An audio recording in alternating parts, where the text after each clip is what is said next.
In the Cretan countryside grows a native pink wildflower, Cistus creticus, the Cretan rock rose. Its hardy, elegant beauty thrives in the most rugged of environments, despite hardships and unwelcoming soils.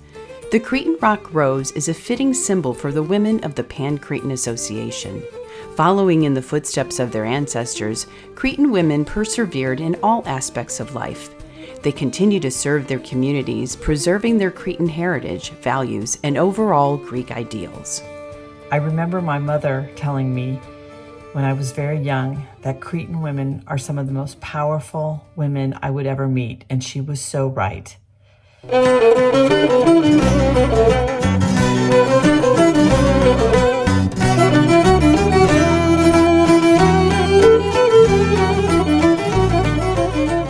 The Cretan American experience is like many other immigrant stories in this country.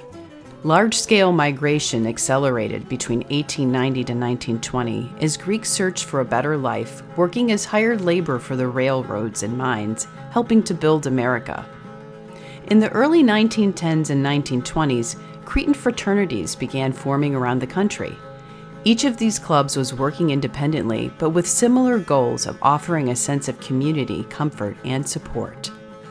I think it was the same need I had. They wanted to be part of their own culture. They wanted to keep their own traditions, to keep their faith. And this is apparent in all these mission statements that I've read throughout the research that I have done. It was primarily to keep the traditions, to keep the culture, to get together and have fun and be a homogeneous group. The idea to connect all the clubs together began in 1929, so relatives and friends could find one another. All the Cretan chapters were invited to form the Pan-Cretan Union at the first convention of the Pan-Cretan Association of America in Chicago. The men created the chapters first, and then the women were not allowed to participate. The first women's chapter, Amalthea, formed in 1930 in Chicago by Presbytera Stella Petrakis at Saints Constantine and Helen Church. Their goals were to maintain the Cretan culture and traditions, build friendships, help those in need, and keep the Orthodox faith. During World War II, Presbytera Petrakis was recognized for her contributions by King Pavlos of Greece, Greek President Venizelos, and President Truman.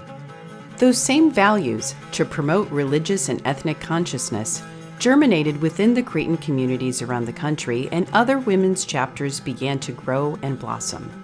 Including Amalthea in Chicago, there are 8 active women's chapters today. Creti, Ladies Society of Detroit, Michigan, established in 1933. To this day, they hold an annual Mother's Day event. They've created 2 cookbooks collecting family recipes, relating it to historic events of their chapter. Detroit is also home to the PAA archivists, Erasmia Novotny and Helen Rainey. Since 2009, they've digitized thousands of photos, documents, and interviews. Prodos, Springfield, Massachusetts, established in 1934. Some of their many philanthropic projects include donations to hospitals in Greece, aid for war orphans, Crete Relief, and Cooley's Anemia Fund. Prodos is all about philoxenia.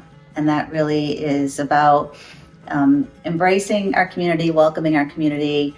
A lot of the activities that we do are to bring our broader Greek Orthodox community, especially our community of women that we have. And I'm so grateful and appreciative that my mother encouraged me to be a part of the organization, because I really established such wonderful friendships, being a part of a wonderful sisterhood. And that was especially so important to me when my parents passed, that I had this wonderful Cretan community that I was a part of. Daughters of Minos, Salt Lake City, Utah, established in 1938. Daughters of Crete, Denver, Colorado, established in 1938. The Daughters of Crete chapter in Denver makes a difference in our community because we not only contribute to our Cretan family, but we also support our local churches. We provide support to their programming and bring our kids to all their events, but we also provide a community and support to our Cretan family, and we stay really closely knit, and we offer lots of different activities and family-friendly events. Pacify, New York City, established in 1941. Their mission was to send aid to Greece during World War II. Greek President Sideros visited and thanked them for their support. Eleftheria, Modesto, California, established in 1944. And Sisterhood, Brooklyn, New York, established in 1982. Over time, some joined the men's chapters and some dissolved. Sometimes the chapters, the elderly passed away, and the chapters were losing members.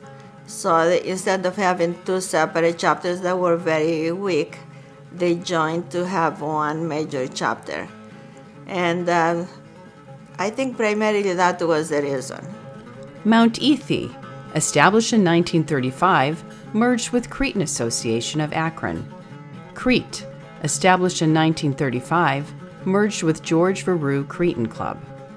Ethi, established in 1939, merged with Brathaminthus. Arianthni, established in 1940, merged with Epimenides. Pythia, established in 1943, merged with Venizelos.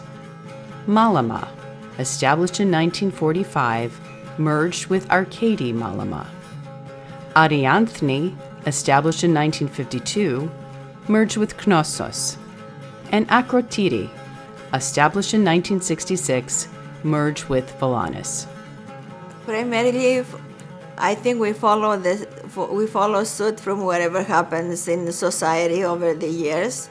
At first, they joined, but they were not allowed to vote or to have any rights. And over the time, there were people who suggested that we have equal rights, and they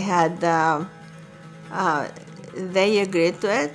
So again, equal rights meant that they had certain rights, but they would not run for president.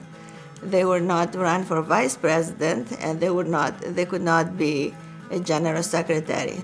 Over the years, the women's chapters gained more rights and responsibilities with the PAA.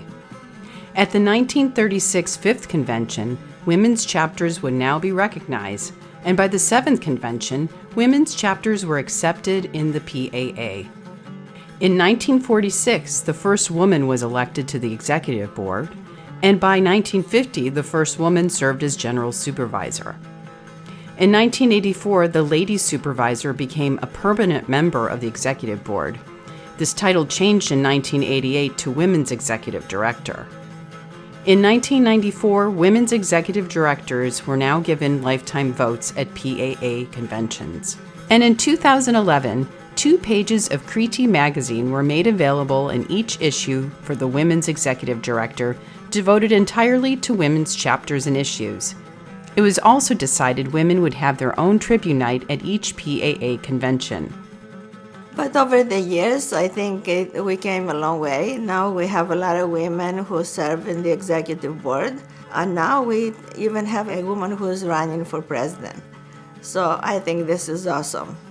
It is a true honor to see the work that we do both in philanthropy, in our cultural programs, in our scholarship programs, and so much more.